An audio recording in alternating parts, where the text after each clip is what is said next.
Señor, en estos momentos nos ponemos delante de tu presencia y te damos gracias, Señor, en nombre de Jesús, Señor, porque tú eres bueno y para siempre es tu misericordia, por todas tus bondades para con nosotros.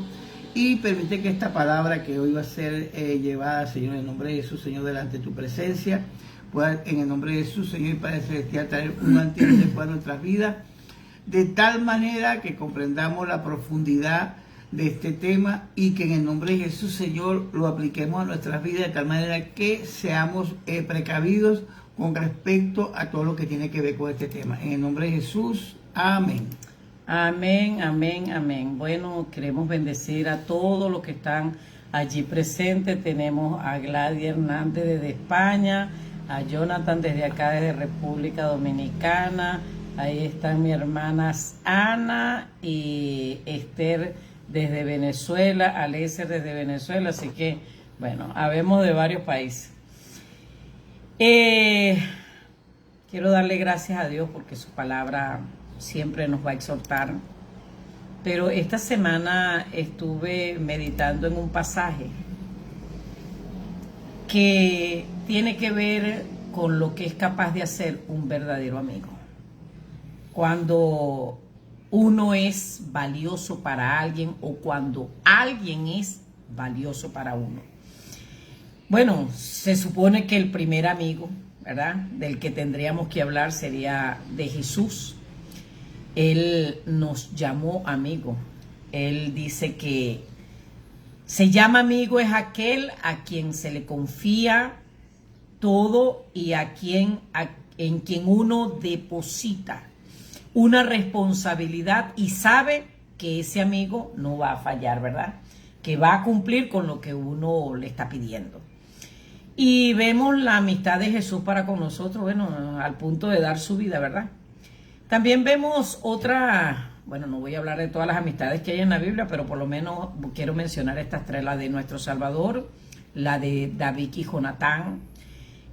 Su amigo se describió como un vínculo tan profundo donde Jonatán amaba a David como a sí mismo. La palabra nos manda a amar a nuestro prójimo como a nosotros mismos. Bueno, este muchacho hizo eso con David, amarlo a tal profundidad que sabiendo que su papá quería destruirlo, porque ya Dios había determinado que él sería el próximo rey, y este muchacho, en lugar de pensar, bueno, yo sería el heredero al trono, yo quedaría en lugar de mi papá, porque este sujeto va a venir a desplazarnos, a quedarse con lo nuestro, no.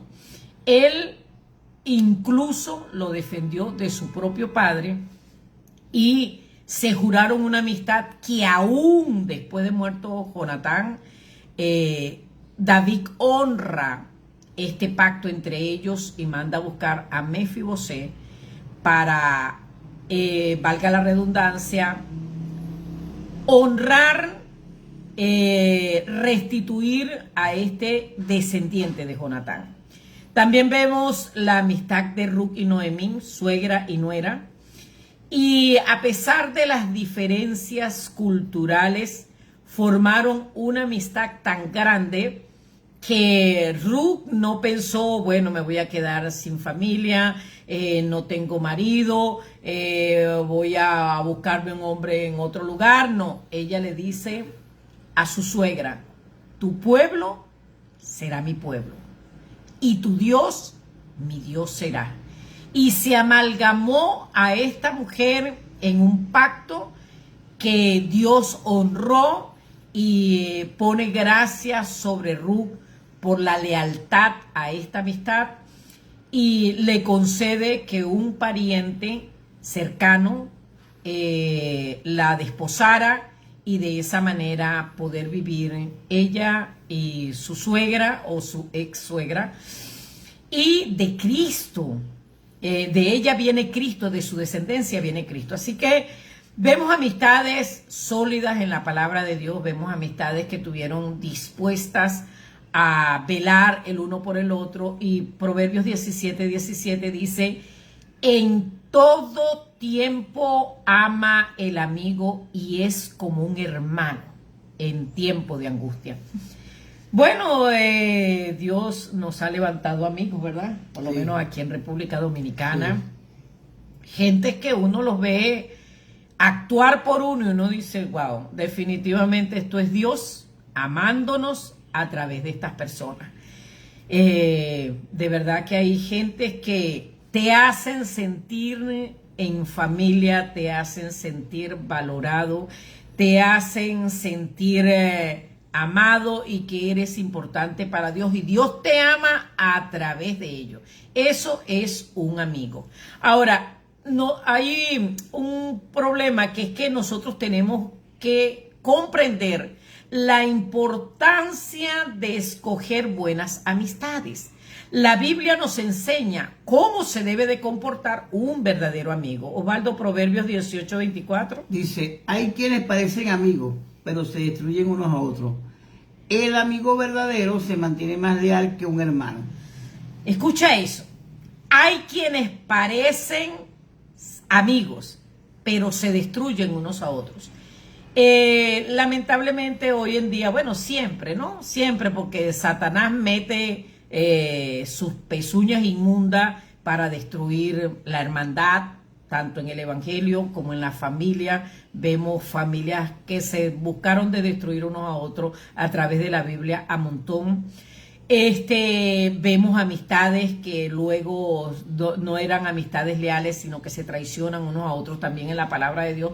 Pero en el día a día también vemos personas que se muestran como amigos de otros y es para estar cerca y conseguir la oportunidad de destruirlo. Pero el verdadero amigo es más leal que un hermano. Wow, no hay nada más sagrado que esa sangre que corre por nosotros y que compartimos de nuestra madre o de nuestro padre con alguien más. Así que tenemos que pedirle a Dios, número uno, que nos ayude a seleccionar buenas amistades, ver ese núcleo de quien nos rodeamos. Osvaldo y yo somos personas extrañas. Bueno, mi hijo también es así. Ah, sí. Mi hijo también es así porque nosotros no tenemos amistades. O sea, cuando digo no tenemos amistades suena como feo, ¿no? Como que, oye, esta persona no es amiga de nadie. No, lo que pasa es que yo no uso ese compañerismo de que usted me llame. No, Arkeline no está. Ella está donde la amiga de ella. Eso usted no lo va a conseguir nunca conmigo. Nunca. Porque si estoy en una casa, es predicando, es orando por alguien, es discipulando a alguien, pero ir yo a la casa de alguien porque es amigo mío, ay no, voy a compartir un café con... No soy así, no soy así, yo soy del monte, mi abuela me crió media montuna y me dio tanto palo para que no visitara casa ajena, que una de las pruebas más grandes que yo tuve cuando Dios me manda a predicar era tocar la puerta de otra casa, eso aún vieja. Cuando yo llegué aquí a República Dominicana se vino una hermana con nosotros de Venezuela y un día entramos a predicar a una casa, ya habíamos ido varias veces, pero ellos querían que yo le hiciera arepa. Y entonces yo le digo a esta hermana que vino con nosotros de Venezuela, hermana, no me dejes sola. Quédate conmigo mientras hago las arepas y tal y qué sé yo. Y entonces ella le pareció extraño, ¿no? Y bueno, esta pastora sí es rara y que no la dejen sola. Y ella me dice, no, pero que ya va, que voy a visitar a alguien aquí al lado y voy a preguntar algo. Ella se fue, yo me quedé haciendo las arepas y cuando ella regresó me consiguió llorando y me dice, pastora, ¿qué te pasa? Y yo le dije, es que yo no estoy acostumbrada a quedarme en una casa ajena a menos que no sea predicando y me siento extraña haciendo estas arepas aquí, aunque es un acto de convivencia, de compartir, son personas que estoy llevando a los pies de Cristo, pero para mí es tan extraño. Y ella quedó en shock, ella no podía creer lo que estaba viendo con sus ojos, porque a ese punto me criaron a mí de no ser una persona que visitara casas ajenas, ¿verdad?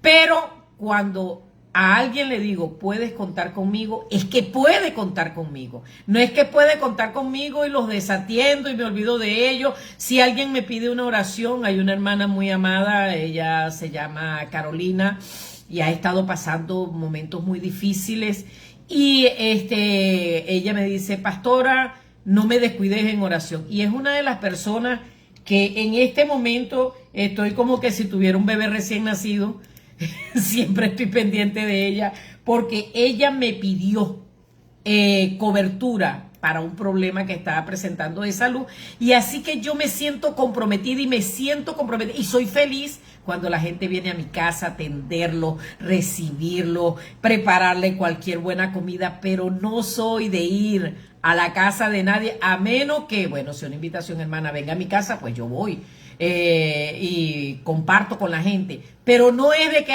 no, hoy me voy para la casa de fulano y a pasar el día, nada que ver. Y Osvaldo tampoco. Osvaldo, nosotros tenemos 29 años de casado, dijo, Osvaldo jamás me ha hecho una llamada, mi amor, ¿estás en la casa? Sí, ve preparando comida y que voy con 2, 3 amigos míos. Yo no conozco ni un solo amigo de Osvaldo. Tenemos compañeros de milicia, ministros, que compartimos con ellos, que todo eso, y puedo salir a un restaurante a compartir con mis hermanos, o sea que yo pague, o sea que ellos paguen, puedo hacer muchas cosas, desenvolverme de muchas maneras, pero amiguismo como tal, amiguismo no lo practicamos. Igual mi amigo Jackson, ese también es así, es de la tribu de nosotros, pero cuando uno muestra su amistad, uno debe de ser auténtico, debe de ser leal. Mira lo que dice Proverbios 22, 24 y 25 en la traducción del lenguaje actual. Dice, no te juntes con gente de mal genio, ni te hagas amigo de gente violenta, porque puedes volverte como ellos y pondrás tu vida en peligro. Así que debemos de ser selectivos con las personas que nos rodean, porque aunque usted quiera o no quiera, los que están en su entorno lo van a influenciar. Ahí está Leser, que es una de los feligreses de la congregación que más molesto. Yo creo que somos amigos, Leser y yo. Él, todo lo que yo le digo, sí, pastora, aquí estoy, sí, pastora, yo lo hago. Y yo creo que no se me pasa una semana sin molestarlo. Y nos amamos. Él cuando tiene un problema, y aquí estoy como la tsunamita, pastora, bueno, ayúdeme y no sé qué cosa, y él confía en mí y yo confío en él, o sea, contamos el uno con el otro, tenemos una alianza como hermanos en Cristo muy linda. Y él sí iba mucho a mi casa, yo me lo llevaba, casi que lo secuestrábamos todos los días para poderlo doctrinar, porque él me corcovió muchos años huyó de mí, así que cuando Dios me lo puso cerca, casi que todos los días, Leser, sube, vamos a compartir y tal y qué sé yo. Pero ese amiguismo que yo veo en algunas personas, es que no, me voy una semana, me voy 3 días, eso no es conmigo, nada que ver. Pero hay que ser selectivo con quién andas. Hoy quiero hacerte mención de unos amigos que actuaron de manera sin igual para ayudar a aquel a quien le demostraron su amistad. Pero antes de leer ese pasaje, mire lo que dice Habacuc 2:15. Dice, ay del que da de beber a su prójimo. Este ay no es ay de haber, ni es ay de ahí, de lugar, sino ay de juicio. Y un día encontré la palabra literal maldito, el que da de beber a su prójimo, y yo me escandalicé porque, bueno, la gente le fascina y que compartir trago socialmente y todo eso, y yo le dije, Señor, esa palabra ahí no es tan fuerte, o sea, no está como subida de tono, y aquí dice, ay del que da de beber a su prójimo. Y le pregunté a él por qué hay maldición para aquel que dice ser amigo y lo único que hace acompañar a los demás es para que se embriague. Y Dios me habló lo siguiente. ¿Sabes por qué hay? Porque una persona que se dedica a beber o a mover a otros a que tomen, todo lo que haga esa persona por haber aprendido esa práctica, esta persona que lo indujo va a tener una cuota de responsabilidad delante de Dios. Mire, está comprobado que la mayoría de las familias se destruyen por el aguardiente. El alcohol es una de las fuentes principales de destrucción de la familia. Un hombre bebedor maltrata a su mujer, una mujer bebedora hace cosas inapropiadas, vienen las contiendas, vienen las traiciones, en un momento de trago, hay deslealtad, hay infidelidad en el matrimonio y hay abuso sexual, hay mucha estupidez cuando una persona toma, pero el que lo introdujo en ese camino, para él habrá una cuota de responsabilidad por lo que está recibiendo el otro. Y cada vez que hay una persona viciosa, el alcohol nunca llega solo, porque las iniquidades no llegan solas, ellas llegan acompañadas. La gente comienza con un traguito y, como siempre dice Osvaldo, usted no va a ver en una valla de publicidad de alcohol a una persona indigente tirada en la calle, a una persona con una familia destruida, con un negocio destruido. No, usted va a ver ahí que, ay, que él es libre y con algo bien refrescante y bien sabroso. Pero las consecuencias son incalculables.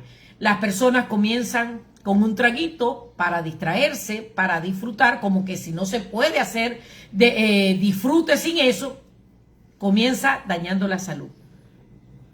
Está comprobado que las personas, cada vez que toman, se destruyen miles de neuronas de su cerebro y afecta el hígado, afecta los riñones, afecta el corazón. Son muchos los daños que recibe una persona por estar consumiendo alcohol, pero luego pasa a otro nivel. Lo acompaña con el cigarrillo. Sí. Hoy en día, con tantos vicios, que si la juca, que si el vapeo, pare usted de contar. Y todo eso viene con un traguito. Y después que la gente se siente libre, porque cuando se echa unos tragos puede decir lo que no dice cuando está bueno y sano, le agarra el gusto a esto, entonces se autodestruye a sí mismo, ya no es eficiente en su trabajo, ya no es una persona confiable, porque una persona viciosa no es una persona confiable, y lamentablemente cada día se va destruyendo y va causando dolor a su familia. Una madre jamás estará feliz de ver un hijo hundido en droga, en vicios, en alcohol. Un padre tampoco, los familiares que lo rodean tampoco, y en la pareja, los hijos. Así que esta es una verdadera desgracia. Por eso la palabra dice, ay del que da de beber a su prójimo. Osvaldo, tú me dijiste que querías hablar algo de lo que es un verdadero amigo. Cuéntame. Sí, hay algo que tiene que ver con fidelidad. El amigo fiel. De hecho, hay un pasaje que está en Juan 15, 13 al 15. Dice, nadie tiene mayor amor que que uno ponga su vida por sus amigos. Vosotros sois mis amigos si hacéis lo que yo os mando. Ya no os llamaré siervo, porque el siervo no sabe lo que hace su señor, pero os he llamado amigos porque todas las cosas que oí de mi Padre os las he dado a conocer. O sea, es una intimidad tal. Mire, Jesús tenía un círculo íntimo llamado los apóstoles, y entre ellos había un íntimo de los íntimos que era Juan. ¿A quién le entregó Jesús su madre en la cruz? Nada más y nada menos que al íntimo de los íntimos, porque sabía que ese era fiel, se mantuvo fiel hasta lo último. ¿Ves? O sea, la mayor demostración de amistad fue lo que pasó entre Jesús y el apóstol Juan. Lo otro es que cuando nosotros entramos en amistad con Dios, Dios nos selecciona las amistades para que andemos con ellas, porque créame que Dios es celoso. Y si alguien va a venir a llevar la contraria de lo que Dios quiere que nosotros hagamos, mire, es capaz que Dios aparte ese amigo, que lo promueva a otro lugar, que se lo lleve lejos, porque Dios no quiere que seamos perjudicados por nadie. Entonces, la primera amistad, lo dice la palabra del Señor, entra en amistad con Dios y te irá bien. Y Dios va a permitir que todo fluya de tal manera que cuando, como siempre Dios me ha mostrado, cuando nosotros sujetamos a Dios, Él nos sujeta todas las cosas. Y Él le dije que Él realmente va a ser amigo y quien no puede serlo, porque Él conoce los corazones. Así que le dejo eso allí para que ustedes reflexionen, porque la primera amistad tiene que ser con nuestro Padre Celestial. Por supuesto que con el Señor Jesucristo como nuestro Salvador y con el Espíritu Santo que está aquí en este lugar, en nuestro espíritu, ministrándonos cada día. Así es. Bueno, el pasaje del que realmente le vengo a hablar y el punto en discusión, si es tu amigo, esto es lo que hará por ti. En el libro de Marcos capítulo 2, versículo 1 al 12, encontramos un evento inusual. Dice, unos días después, cuando Jesús entró de nuevo en Capernaum, corrió la voz de que estaba en casa. Se aglomeraron tantos que ya no quedaba sitio ni siquiera frente a la puerta mientras él les predicaba. Entonces llegaron 4 hombres que llevaban a un paralítico y como no podían acercarlo a Jesús por causa de la multitud, quitaron parte del techo encima de donde estaba Jesús y luego de hacer una abertura, bajaron la camilla en la que estaba acostado el paralítico. Al ver la fe de ellos, Jesús dijo al paralítico, hijo, tus pecados son perdonados. Algunos maestros de la ley estaban allí sentados y pensaban, sí, ¿y por qué este habla así? Este está blasfemando. ¿Quién puede perdonar pecados sino solo Dios? En ese mismo instante, Jesús, que sabía lo que por el Espíritu, lo que estos estaban pensando, les dijo, ¿por qué razonan así? ¿Qué es más fácil decir? ¿Tus pecados te son perdonados? O decir, levántate, toma tu cama y anda. Pues para que sepas que el Hijo del Hombre tiene autoridad en la tierra para perdonar pecados, se dirigió entonces al paralítico y le dijo, a ti te digo, levántate, toma tu cama y vete a tu casa. Y el hombre se levantó, tomó su camilla enseguida y salió caminando a la vista de todos. Ellos se quedaron asombrados y comenzaron a alabar a Dios. Jamás habíamos visto cosa igual. Vemos 4 amigos de un paralítico. Ahora vamos a trasladarnos a la escena. Este lisiado no era solo un lisiado de las piernas, sino que era un cuadrapléjico. El hombre sencillamente no podía valerse por sí mismo. ¿Cuántas personas nos encontramos? Quizás no a diario, pero sí de manera muy seguida. Gente que están destruidas, el abandono, la destrucción de sus hogares, la destrucción de su familia, fueron abusados sexualmente, fueron introducidos en las drogas desde niños, fueron introducidos en el alcohol desde niños. Tanta aflicción los llevó a ser un cero a la izquierda que no saben cómo caminar.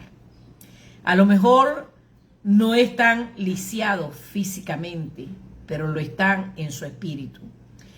Y si usted es un verdadero amigo, si yo soy un verdadero amigo, tenemos que pensar en estas personas que sufren y que no pueden valerse por sí mismos porque lo más seguro es que no tengan conocimiento del Dios verdadero al que le servimos. ¿Qué pasó, Osvaldo? Hay un detalle que estábamos comentando sobre esta predicación ayer y hay un problema.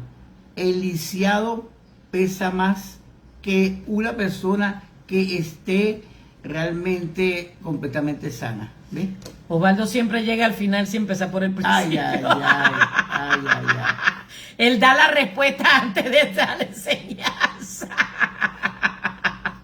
Bueno, vemos que este hombre no podía valerse por sí mismo, estaba postrado ahí, estaba el Salvador en su ciudad, pero él no tenía cómo trasladarse para recibir el milagro.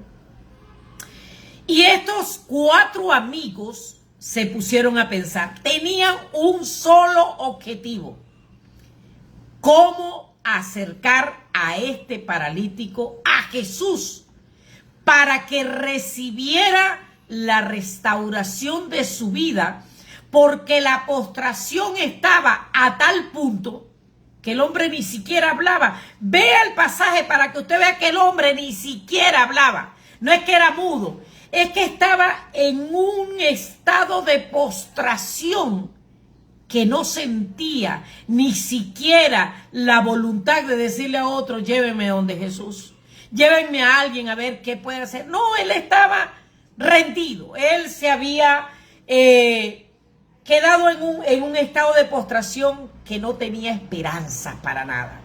Estos 4 amigos que lo amaban, que lo valoraban, dijeron, no, tenemos que buscar la forma de acercarlo a Jesús.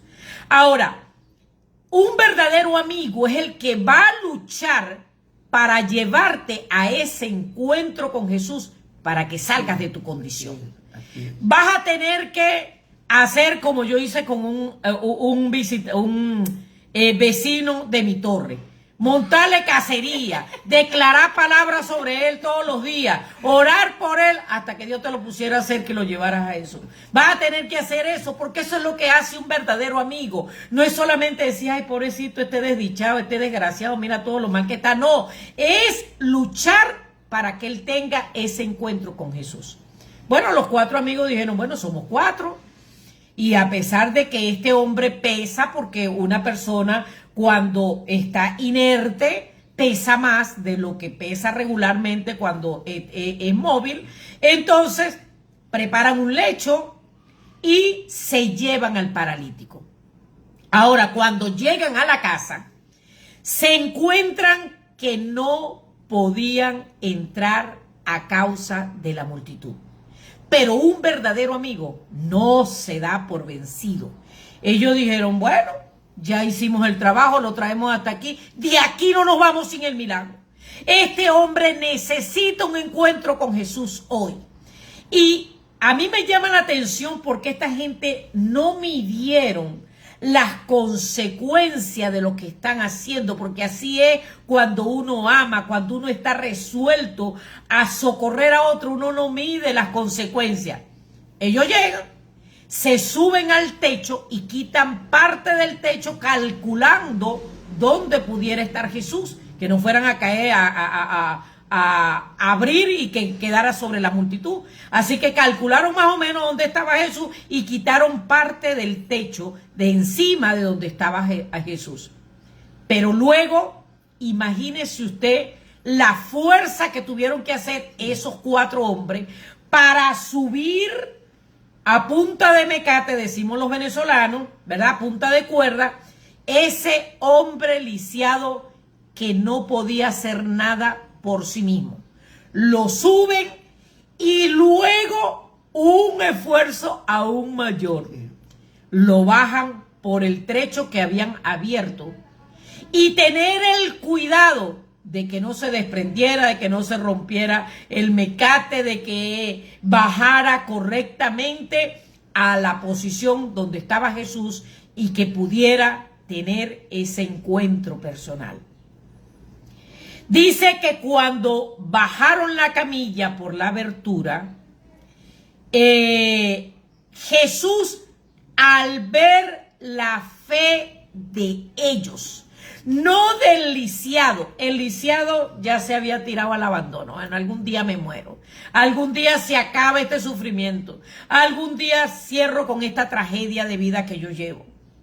Pero ellos no se dieron por vencidos, sino que lo llevaron, abren el boquete, lo suben, lo bajan. Y cuando Jesús vio la fe de ellos, porque la fe es algo que se ve, la amistad es algo que es palpable. La gente puede decir yo soy su amigo, pero si no está dispuesto a hacer nada por usted, si no está dispuesto a respaldarlo, a cuidar de usted, ese no es amigo.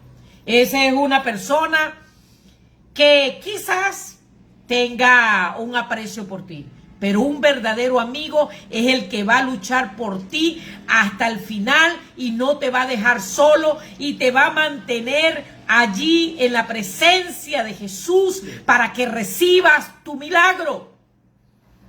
Dice que al ver Jesús, la fe de ellos. Le dice al paralítico: hijo, tus pecados te son perdonados. ¿Por qué Cristo ve a un cuadrapléjico y no comienza sanándolo y después perdonándolo? Porque una de las cosas que Dios tiene que perdonarnos a nosotros es la negligencia. Hay veces nos concentramos tanto en nuestros problemas que nos olvidamos de ir a la fuente de las soluciones, que es Dios. Cuando estamos embotados con tanto dolor y tanto sufrimiento, hay veces nos olvidamos de que hay un Dios que nos ama, que es omnipotente, pero que nos ama y que está esperando que le busquemos para él resolver. Ciertamente este tipo era cuadrapléjico, pero yo le aseguro que pensaba.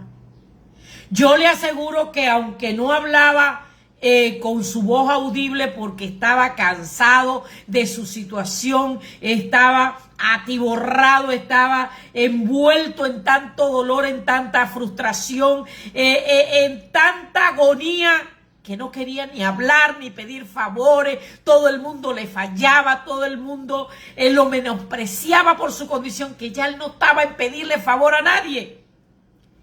Pero sí podía pensar: Señor, a pesar de esta condición en la que estoy, tú puedes ayudarme. Y es que el ser humano se queja más por lo que no tiene o por lo que quiere alcanzar que darle gracias a Dios por lo que sí tiene. Él estaba vivo, cuadrapléjico, pero vivo. Él estaba lisiado, pero era del pueblo de Israel y sabía de los milagros que Dios continuamente hacía. Pero bueno, se atiró ahí al abandono y estos amigos dijeron: no te vamos a dejar postrado, no nos vamos a rendir, vamos a hacer algo por ti, te vamos a ver levantarte, porque sabemos que al tener un encuentro con Jesús, tu vida va a cambiar. Y cuando Jesús ve la fe de ellos, dice: este hombre se va a ir de aquí con un doble premio. Te voy a perdonar toda tu amargura contra Dios por no ver un milagro antes. Si te hubieses amargado menos, hubieses recibido el milagro más oportunamente. Pero hoy te perdono los pecados para que puedas recibir sanidad. Los maestros de la ley siempre va a haber alguien que critique, que murmure lo que tú haces, alguien que no esté de acuerdo con tu punto de vista, con la fe que tú tienes. Se van a mofar, van a verte un atrevido por las cosas que haces para que otros vengan a salvación. Y comenzaron a murmurar: y bueno, ¿y este tipo quién es que perdona los pecados? Y Cristo le dice lo siguiente: ¿qué es más fácil decir? ¿Tus pecados te son perdonados? O levántate, toma tu lecho y anda.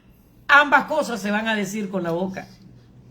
Así que él tenía el poder y nosotros tenemos el poder de llevar a otros a Cristo para que reciban su milagro. Él le dice, se dirige al paralítico y le dice: levántate, toma tu lecho y anda. Y dice que aquel hombre se levantó, tomó su cama y se fue a su casa. Pero notó algo. No le dijo gracias a Jesús. No le dio gracias a sus amigos. No espere que te den las gracias. Solamente, como un buen amigo, haz lo que te corresponde hacer. Y que la gloria sea para Dios y el gozo nuestro. Amén. Eso es lo más importante. Si no te dan las gracias, no importa. Si no son agradecidos con Dios, tampoco lo serán contigo. Pero haz lo que le corresponde a una persona leal, a una persona de un solo perfil, a una persona que seas, que puedan contar contigo. Que cuando alguien te busque, tú le digas: puedes contar conmigo, que realmente cuente contigo. Y no que en el momento más importante que te necesiten, tú los abandones. Porque la deslealtad no es premiada por Dios. Sin embargo, la fidelidad, Dios dice, en lo poco fuiste fiel, sobre mucho te pondré. Y esta fidelidad no es solo para con Dios. Él dice, por cuanto lo hiciste a uno de mis hermanos más pequeños, a mí lo hiciste. Sea una persona fiel, no ande con doble cara, sea una persona estable, sea una persona firme y sin lugar a duda, Dios te catapultará a estar sobre mucho, porque la fidelidad en una amistad para con Dios o para con el hombre, hágalo siempre mirando a Dios, que usted lo hace por causa de Dios y la recompensa será que Él te pondrá sobre mucho. Se nos fue el tiempo, Osvaldo. Despídenos en una breve oración. Amén. Padre, en el nombre de Jesús, gracias por esta palabra. Gracias, Señor, en el nombre de Jesús, Señor, porque es un refrigerio para nuestro espíritu. Y permite en el nombre de Jesús, Señor, que la práctica de esta palabra nos lleve a tener éxito en todos los días de nuestras vidas, Señor. Bendice a cada uno de los oyentes que van a oír esta palabra y los que van a oír en diferido. Y en el nombre de Jesús, Señor, que tu palabra haga efecto sobre su vida. En el nombre de Jesús, amén. Amén. Los bendecimos. Hasta el próximo domingo.